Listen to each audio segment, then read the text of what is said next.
Me presento, mi nombre es Luis Gustavo Zambrano, soy licenciado en Educación, mención Filosofía, magíster en Educación, mención Gerencia y en el doctorado de Humanidades, mención Educación. Mi experiencia siempre ha sido en el ámbito universitario en el área de Filosofía. Siempre he trabajado con las asignaturas de esta área. Nos vamos a encontrar en esta maestría en psicopedagogía con la asignatura de filosofía de la ciencia, la cual va a ser fundamental o es fundamental en todos los procesos de estudios superiores para poder conocer y comprender la necesidad que nosotros tenemos de fundamentar todo nuestro conocimiento, porque nosotros podemos tener grandes ideas, grandes visiones del mundo, pero si no estamos claros bajo qué corriente de pensamiento, si no estamos claros bajo qué principios los desarrollamos, pues carecerá muchas veces de sentido y de profundidad. También con filosofía de las ciencias van a tener la oportunidad de encontrarse con una serie de autores y de pensadores, principios y postulados que los van a ayudar para que vayan comprendiendo y orientando sus trabajos y su trabajo final de grado, con el cual van a optar al título de Magíster en Psicopedagogía. Me imagino que ya conocerán muchos de estos autores porque en la parte de psicología, en la parte de pedagogía, todas las corrientes, o casi todas las corrientes, nacen desde postulados filosóficos que luego, con diferentes enfoques, con diferentes maneras de ver el mundo, cada uno de los autores, lo ha ido adaptando a la realidad, en ese caso, a la realidad de la psicopedagogía o de la psicología o de esa área tan profunda de conocer el pensamiento humano.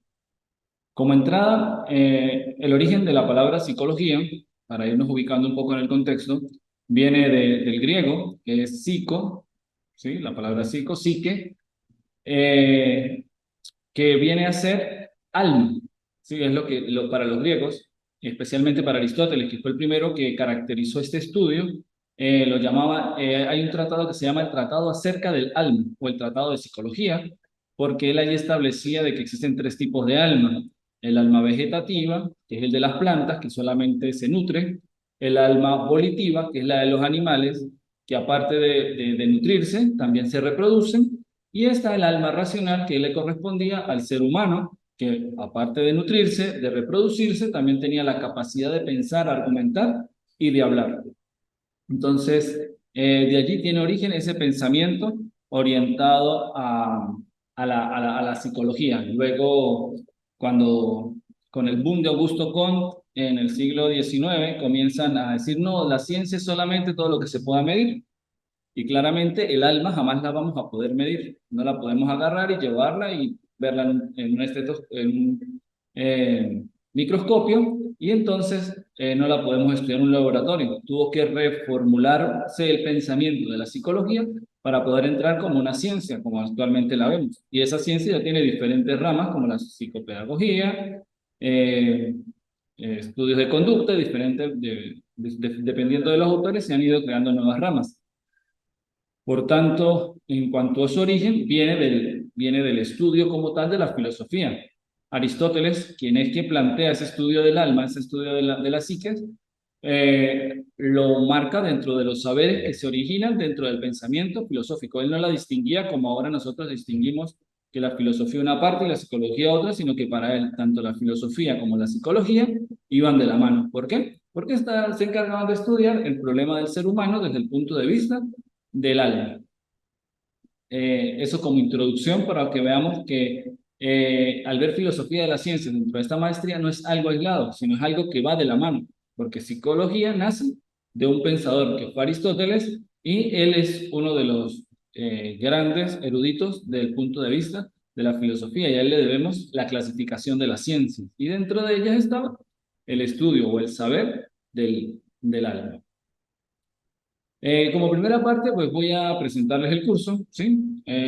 Como nos lo manifiesta la universidad. Filosofía de la ciencia es una rama de la filosofía que se encarga de estudiar el conocimiento científico, partiendo de los supuestos, los fundamentos y las conclusiones de la ciencia. Todo esto desde un enfoque general y humano. La filosofía de la ciencia se centra en estudiar de manera general lo que es el conocimiento científico. Aquí no vamos a decir una ciencia es buena, un pensamiento es bueno, esto es mejor que el otro, sino solamente vamos a conocer de manera amplia lo que es el conocimiento, lo que es cada una del conocimiento científico y cómo se ve desde un enfoque general y humano. ¿Por qué humano? Porque somos los seres humanos quienes lo producimos. Y en el caso de la filosofía de las ciencias, dentro de la maestría de psicopedagogía, tiene aún mayor sentido porque nosotros vamos a ver es cómo las personas se desenvuelven desde un punto de vista muy humano, que es la educación. De allí lo vamos a ver, cómo se educa, cómo aprende, cómo se instruye, y es lo que vamos a tener claro siempre en lo que es la psicopedagogía, tratar con personas, en su mayoría infantes, que los vamos a ayudar a entender y a comprender el conocimiento. El objetivo general del curso que nos traza la universidad, el participante tendrá un conjunto de competencias en la aplicación de las principales tendencias de la filosofía de la ciencia del siglo XXI, el empirismo lógico, el falsacionismo, modelos del cambio científico, nuevo experimentalismo, entre otros. Asimismo, las contribuciones claves a la filosofía de la ciencia. Nos damos cuenta, lo principal es entender y comprender eh, el sentido de que vamos a llegar a las corrientes del siglo XXI. ¿Por qué? Porque en este tiempo es en el que nos desenvolvemos. Pero para poder entender estas corrientes, como son el empirismo lógico, el falsacionismo, entre otras, es necesario que nosotros como seres racionales, comencemos a entender el origen hasta llegar a este punto. Porque muchas veces escuchamos nuevos nombres a teorías y conocimientos y carecen de cierto soporte porque se han olvidado que hubo 2000 años de pensamiento que han pensado cosas totalmente diferentes a las de nosotros, pero de que el enfoque ya está. Como se van a dar cuenta de manera general, el objetivismo y el subjetivismo, el racionalismo y el empirismo son formas que siempre nos vamos a encontrar en el pensamiento desde el primer momento de la historia de este hasta la actualidad. Entonces, es importante que lo tengamos, que lo entendamos y lo trabajemos desde ese punto de vista. Todo lo que tenemos ahorita en el siglo XXI ha tenido origen aquí desde este punto de vista de pensadores de que como Aristóteles ya pensó que es la psicología, luego bajo su método científico cambia su formulación y ahorita ya tenemos algo que se llama psicopedagogía, que no lo pensó ni Aristóteles, tampoco lo pensaron en el siglo XIX, pero lo tenemos ahora en el siglo XXI como algo bastante actualizado y que necesitamos desarrollar. Entonces, por eso debemos tener claro esta evolución de las tendencias filosóficas en el pensamiento. La temática del curso.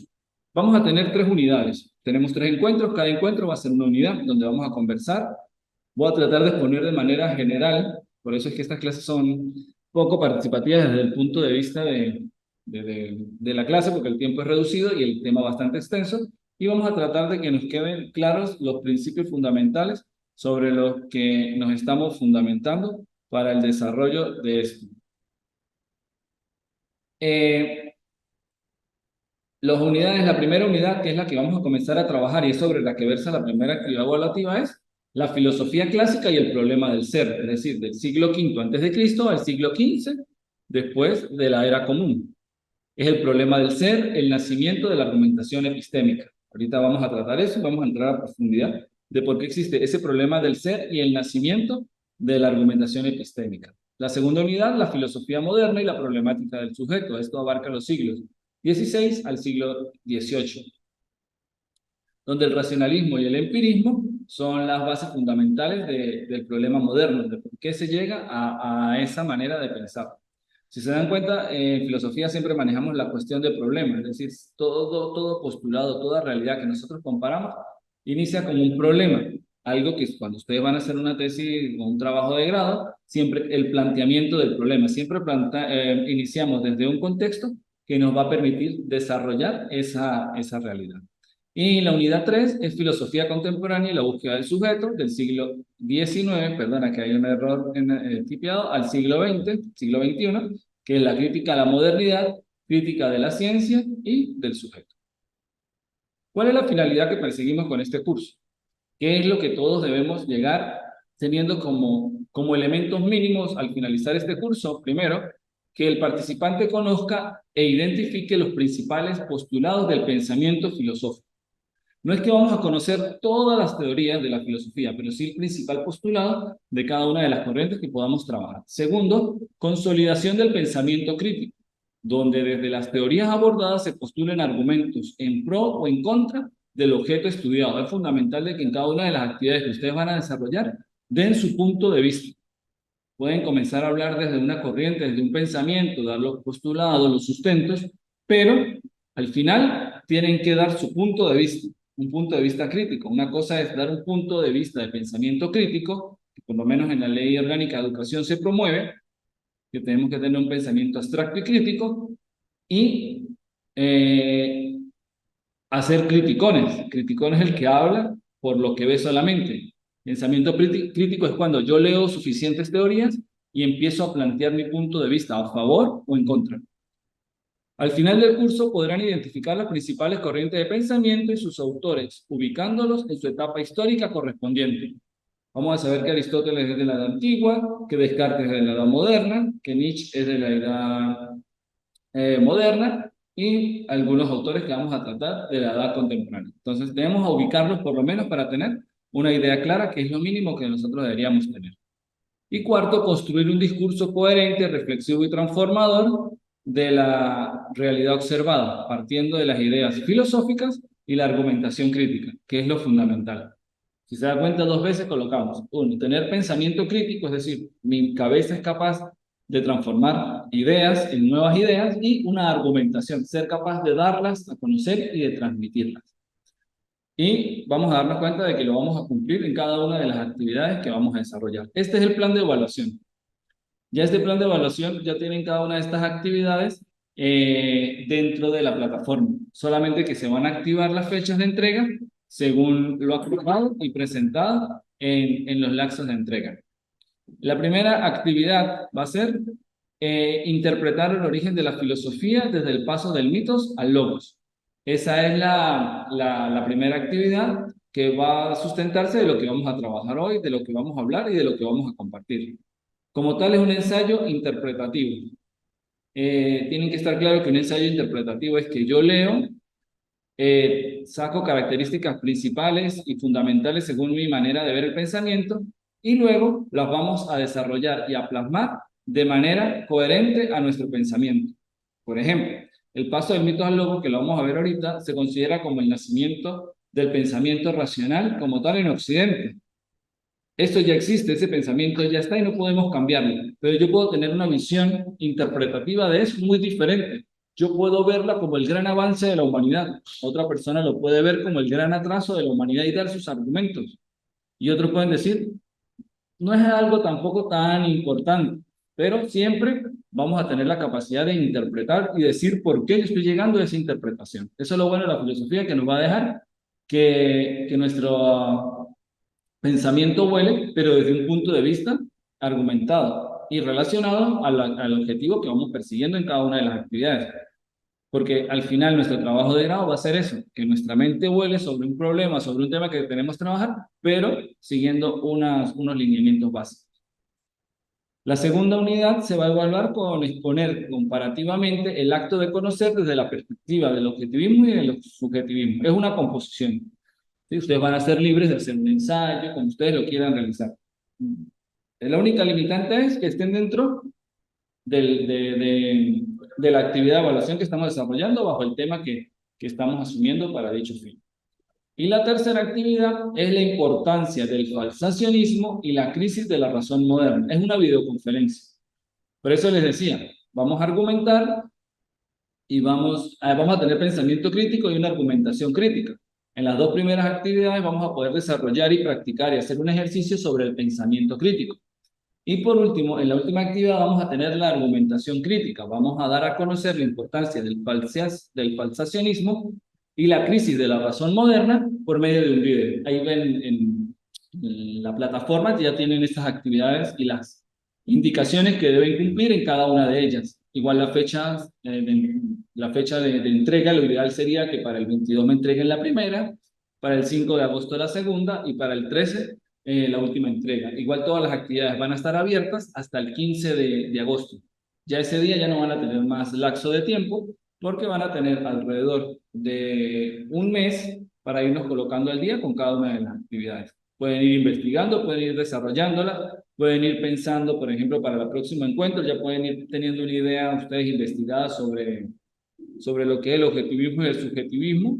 Y si tienen alguna pregunta, pues podemos realizarla mientras que vamos trabajando el tema. Entonces, la idea es que haya de parte de ustedes, pues porque los encuentros tecnoformativos nos permiten que el docente llegue y hable sin que nadie lo interrumpe, o yo estar preparado y empezar a crear un diálogo de saberes para ir entendiendo muchas de las cosas que vamos encontrándonos dentro de nuestra formación personal. Y los encuentros sincrónicos, hoy tenemos el primero, que es el día 15. Los temas que debemos tratar, si no los tratamos completos, aquí están pidiendo, Carlos, ¿sí? ¿Tiene una? Sí, Ujú. buenos días, profesor. ¿Cómo está? Saludos. Buenos días. Saludos para todos. Alexander, Maginot, Francelina. Profesor, en la lámina anterior, en cuanto a la fecha de las actividades, hay una incongruencia allí con la fecha que nos está dando allí, con la que está en el sistema, en la plataforma. En la plataforma aparece la fecha del primer ensayo interpretativo para el 13 de agosto, la segunda para el 13 de agosto y la videoconferencia para el 15 de agosto. Es la fecha límite. Ah, ok, ok. Está bien. Las demás actividades se irán abriendo en la fecha que ahí aparece también. Se van abriendo pero ya las tienen para que puedan ir trabajando en ellas. El segundo tema, la segunda clase, que va a ser el tercer encuentro, va a ser el 29 de julio, que los temas son ciencia, filosofía y filosofía de las ciencias, corrientes filosóficas modernas, el racionalismo, el empirismo, el idealismo, el positivismo, el marxismo y el criticismo, tocaremos algunas de ellas. Pensadores y postulados modernos, René Descartes, John Locke, David Hume, Immanuel Kant, Hegel y Marx. Es decir, los representantes de cada una de las corrientes de pensamiento que vemos en la parte de arriba, en el punto 2 de ese segundo encuentro tecnoformativo.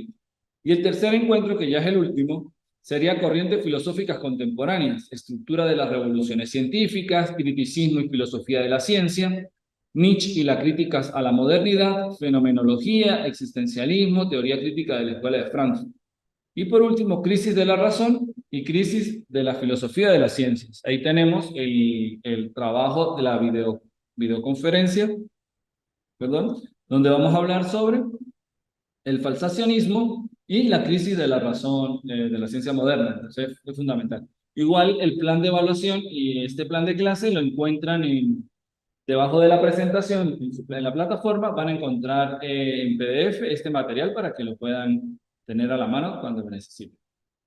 Y ya de entrada, pues vamos a tratar de conversar y de compartir un poco sobre lo que es la unidad 1, ¿sí? de nuestro temario, que es la filosofía clásica y el problema del saber, desde el siglo V antes de la era común hasta el siglo XV. Podemos utilizar esa manera de referirnos a los años antes de la era común o antes de Cristo. Antes de Cristo es muy de Occidente, porque el cristianismo está bastante afincado, pero ya cuando vamos a hacer estudios multidisciplinares y que vamos a utilizar autores de otras latitudes del mundo, por lo menos para los judíos todavía no, estamos en el año 2000 de 2023 de una era común, pero para ellos es el 4000 y algo desde la fundación de Israel. Y el pueblo chino todavía mantiene su año calendario tradicional de ellos, de toda su vida, pero asumen como común el que maneja el mercado más que todo. Entonces, es bien tener esa aclaratoria. Para mí es indiferente antes de Cristo o antes de la era común, solo de que a veces cuando estamos en relación con personas de otros países, de otros lugares y hasta de otras religiones, a ellos les suena raro ese antes de Cristo. Entonces, es un lenguaje más y eso sí es lenguaje inclusivo, eso sí es lenguaje que realmente tiene bastante sentido, es antes de la era común y no hieren ninguna sensibilidad y tampoco pues hieren la mía si somos personas de piel muy sensible. El primer punto, y es sobre lo que versa esta primera actividad que vamos a trabajar, yo solamente les voy a dar una visión general así como la que tienen en la imagen, una visión general de los dioses sobre el mundo, sobre la tierra, y ustedes pues van a investigar y van a realizar ese ensayo interpretativo.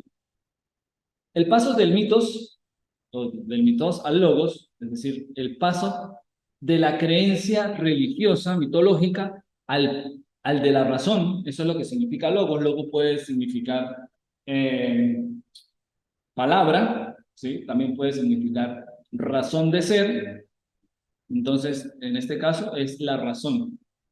Eh, Ese paso de mitos al logo se conoce como el primer paso o el primer gran paso que da la humanidad para conocer, para desarrollar un pensamiento que sea coherente, como lo decía Aristóteles, al alma racional, que es el mayor nivel que existe entre las almas y que es de los seres humanos. Por eso es que nosotros nos educamos, nosotros nos formamos.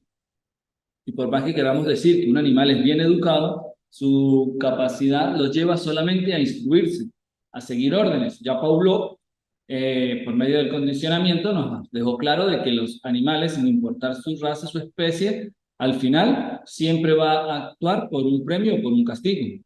Los seres humanos también actuamos por premios o castigos, pero a veces nos es indiferente y realizamos cosas totalmente diferentes a lo que siempre hacemos. Y por eso es que nosotros evolucionamos.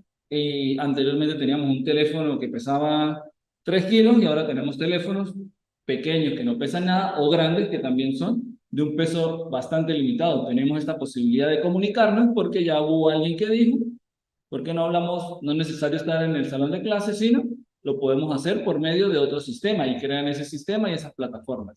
Los seres humanos por eso nos educamos y nos formamos porque aparte de que nos puedan castigar o recompensar por cualquier cosa, tenemos la posibilidad de generar nuevos conocimientos. Mientras que un animal, no le coloco ninguna raza, ninguna especie, solamente va a actuar por premios y castigos. Ay, es que ese animalito sí me quiere a mí. Claro, lo quiere usted porque usted es el que le da comida. El día que no le dé comida, ¿cuántos casos no han habido de personas que han muerto, viven solas con un animal y cuando los encuentran ya el animal lo empezó a comer? Por mucho que lo haya querido, el hambre le gana y comienza a comerse a su dueño. ¿Por qué? Porque el instinto de ellos siempre va a superar. Dirán, nosotros los seres humanos también lo hacemos, pero ya como última medida, hubiésemos revisado en las gavetas, hubiésemos buscado otra manera de comer, de avisar y demás, pero las limitaciones de los animales pues nos hace que se active el instinto cuando una necesidad básica no es satisfecha.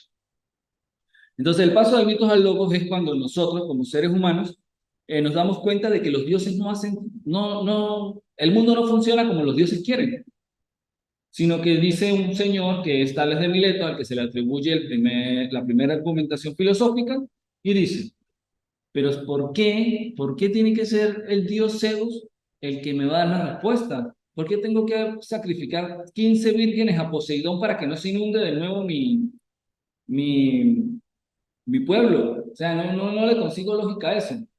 ¿Por qué? Porque él viene de una cultura donde empezaba a haber mucha interrelación entre Oriente y Occidente. Y Oriente, si nosotros nos conozcamos muy poco del pensamiento oriental, siempre han tenido un pensamiento más de la naturaleza, más de lo que nos rodea. Mientras que nosotros en Occidente, si se dan cuenta, usted decir que no tiene una religión es como que, ¡oh! Uy, no, ¿usted por qué es así? ¿Usted por qué actúa de esa manera? Mientras que en Oriente no, hay muchas maneras de relacionarse de manera con la naturaleza. Nosotros no, nosotros siempre colocamos una D mayúscula. Mi Dios es el que todo me lo da, y eso lo hacían también los griegos. Tenían muchos dioses, pero al final pues tenían una idea de divinidad en mayúsculas, es decir, fuera de eso no podemos existir. ¿Y en qué consiste la mitología? Consiste en expresar una idea que no es verdadera ni falsa, porque también decimos, ay, los mitos son falsos. No, porque los mitos es una manera como nos llegaba cultura o cómo se transmitía la cultura en los pueblos antiguos. La Biblia, y voy a hablar desde el punto de vista de la filosofía de la religión, es decir, de la parte general, no específica, la Biblia, el Corán, la Torá y cualquier libro que fundamente una creencia religiosa como tal, es vista como una mitología, es decir, una manera en la que se nos ha ido transmitiendo cierto conocimiento. los judíos a los judíos, los cristianos a los cristianos, los islámicos a los islámicos. Hasta ahí, punto. Así es como lo vemos desde el punto de vista de la filosofía de la religión. Con esto no ofendemos a nadie, solamente es una visión como la griega, es decir, una deidad, un Dios, una creencia superior. Pero ¿qué pasa? A veces esa creencia religiosa va en contra, por ejemplo, de los derechos humanos. Que los derechos humanos es algo racional, algo que es fundamentado de la dignidad humana y no importa la religión que usted tenga, la idea política que usted tenga o la idea de mundo que usted tenga, a usted yo tengo que respetarle su dignidad humana porque todos tenemos dignidad al momento de nacer. Eso es algo racional. No importa que la religión diga que yo tengo que sacrificar a 15 vírgenes para que el Dios se calme, no, o sea, eso es algo irracional. Lo racional es que ese Dios respete también la dignidad de esa persona y no tenga que hacer ese sacrificio. Entonces, esa idea es lo que rompe con el esquema de pensamiento, en este caso de Tales de Mileto. ¿Y qué viene a decir Tales de Mileto? Ya el Dios no son los dioses los que crean ni el origen de las cosas. Y aquí hay algo importante, que más que la respuesta, lo fundamental es la pregunta que se plantea. Cuando él se pregunta, ¿cuál es el origen o arjé de las cosas? ¿Cuál es el principio que origina las demás cosas? Y él se responde, es el agua. Nosotros podemos en este momento decir el agua, bueno, el agua y los dioses están como al mismo nivel, algo irracional. No, ¿por qué? Porque él me va a dar unos argumentos que me van a hacer creer hasta ese punto de que sí, es importante esa respuesta que él da. Porque más que la respuesta fue la pregunta. Nadie se había preguntado en ese momento cuál es el origen de todas las cosas, sino siempre, ¿quién es el origen? Dios, punto. Y con eso se zanjaba el tema. Ahora no, él va un paso más allá y recordemos que esto es 6 siglos antes de la era común o antes de Cristo. Es decir, todavía no había cristianismo cuando él hace esta ruptura con el pensamiento mitológico. ¿Y qué es lo que él viene y nos dice? El agua es el principio de todo porque cuando yo muerdo una fruta o una verdura, tienen un líquido por dentro. Cuando yo me corto, boto un líquido que es aguoso. Puede ser más espeso, pero como el agua. Cuando yo sacrifico un animal, también tiene líquidos, la carne a lo que la aso bota líquido, y él empieza a ver que todo en sí tiene líquido. Cuando ustedes le dan un hachazo a un árbol, bota la savia, que también es algo acuoso, puede ser que no sea el agua como estamos acostumbrados. Él se da cuenta de que todas las grandes poblaciones se fundan alrededor de ríos o del mar para poder comercializar o de los ríos para poder tener agua porque es necesario para vivir. Los cultivos sin agua se queman y empieza lo que es el hambre y la necesidad en los pueblos. Y él viendo todo ese razonamiento llega a la siguiente conclusión, de que también en los seres humanos y en los animales para reproducirse existe en el acto sexual algo que es el semen, que también es líquido acuoso y es el origen con el que se viene en ese acto, viene la vida, se sigue trasladando la vida. Y por eso él viendo de que la vida, tanto de las plantas, de los animales como de los seres humanos, se viene y se origina por procesos o por sustancias líquidas, dice, el agua es el principio de todas las cosas. Y esa es la primera respuesta racional que nosotros tenemos al pensar, a la pregunta del por qué. ¿Cuál es el porqué de las cosas? Siendo fundamental esto, no es la respuesta, y aquí quiero que ustedes tengan esa idea clara para su composición. No es la respuesta, es la pregunta.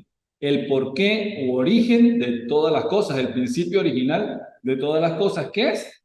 En ese caso sería el agua. Luego viene Anaximandro y nos dice que es una masa amorfa y luego ahí venimos hasta que llegamos a los números con Pitágoras, la escuela pitagórica. Hipócrates nos da solución desde la medicina hasta que llega Platón y Aristóteles, que son los grandes pensadores de ese momento, y nos dan otra respuesta del origen. Pero siempre es importante tener claro de que ese paso de un mitos al logos es lo que nos permitió tener un conocimiento racional dentro del mundo que circunda. Y tiene bastante sentido, porque ¿cuántas veces nosotros hemos hecho cosas que no es necesario atribuírsela a un Dios? Porque sería algo determinista y es algo que va en contra de lo que nosotros pensamos. Luego de ese paso del mitos al logos, empiezan ya pensadores como Parménides y Platón a decirnos de que existen 3 maneras de conocimiento. ¿Por qué? Porque es el conocimiento en la antigüedad. Estamos analizando el pensamiento en el mundo griego. Nos dice la doxa. ¿Y qué es la doxa?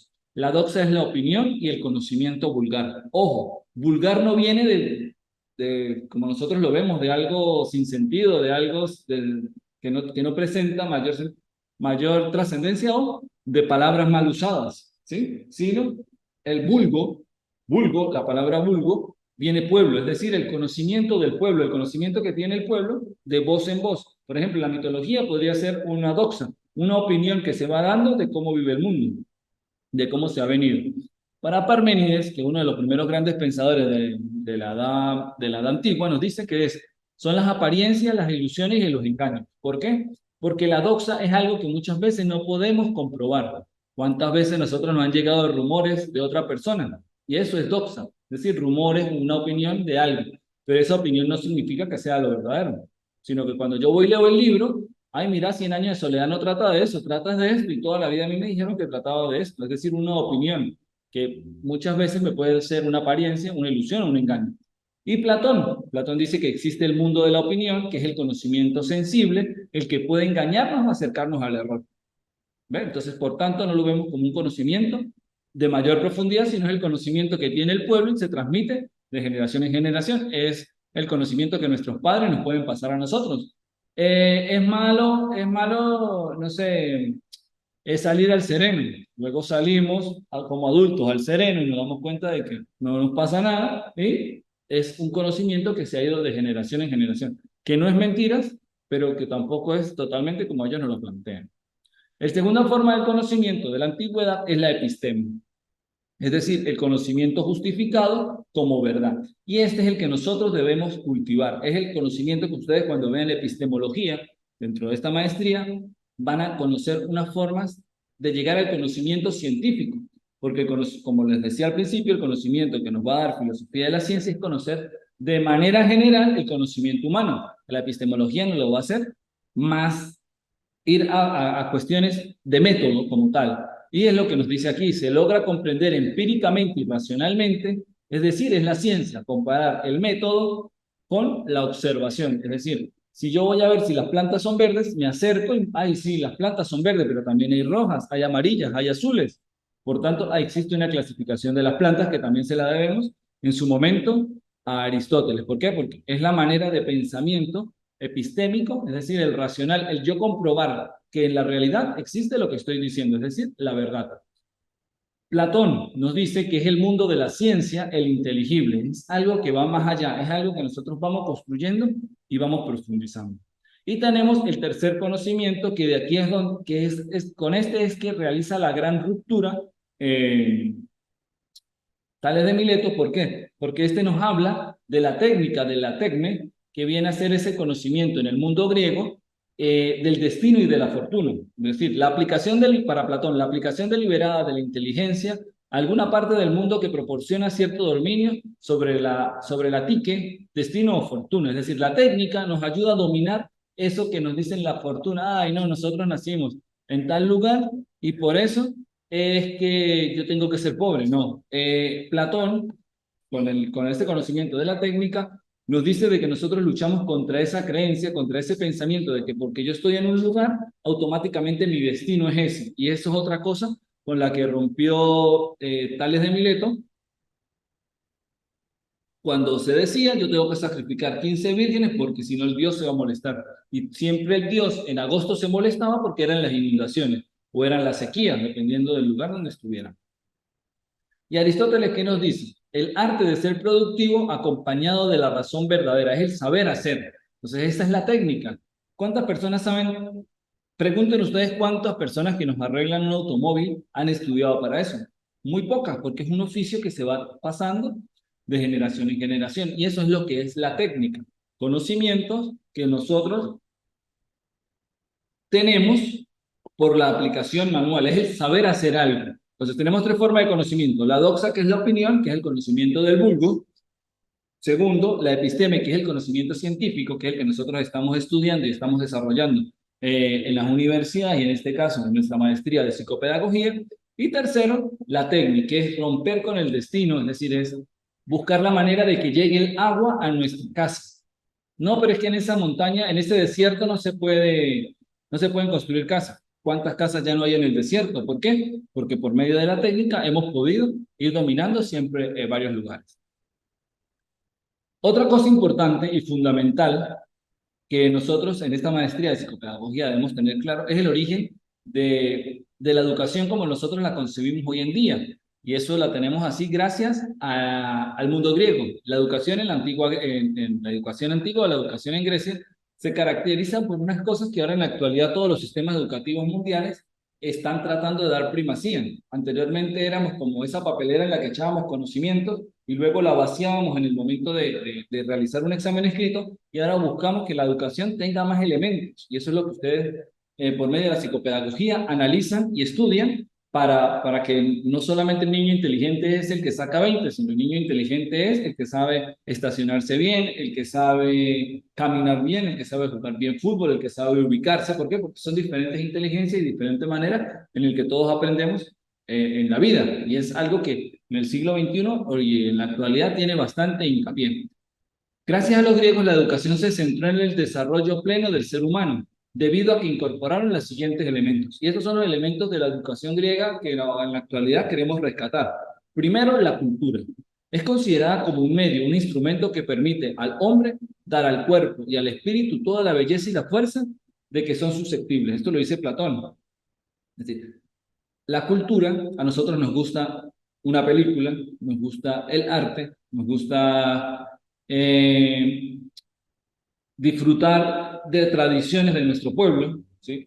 Hay tradiciones como diciembre, la Navidad, como la Semana Santa, que son religiosas, pero también tienen otro sentido. Jugar trompo, en la temporada navideña, en Venezuela, en el caso de Venezuela, jugar béisbol.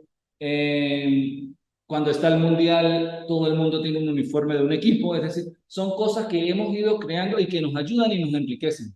A uno nos puede gustar otra, a otros nos pueden gustar infinidad diferentes a lo de los demás, pero al final eso es lo que viene a enriquecer, y eso debe estar dentro de nuestra educación. Segundo, cambian el paradigma, situaron el problema de la educación no en doctrinas enseñadas por dioses, sino en el conocimiento racional y perfeccionamiento moral.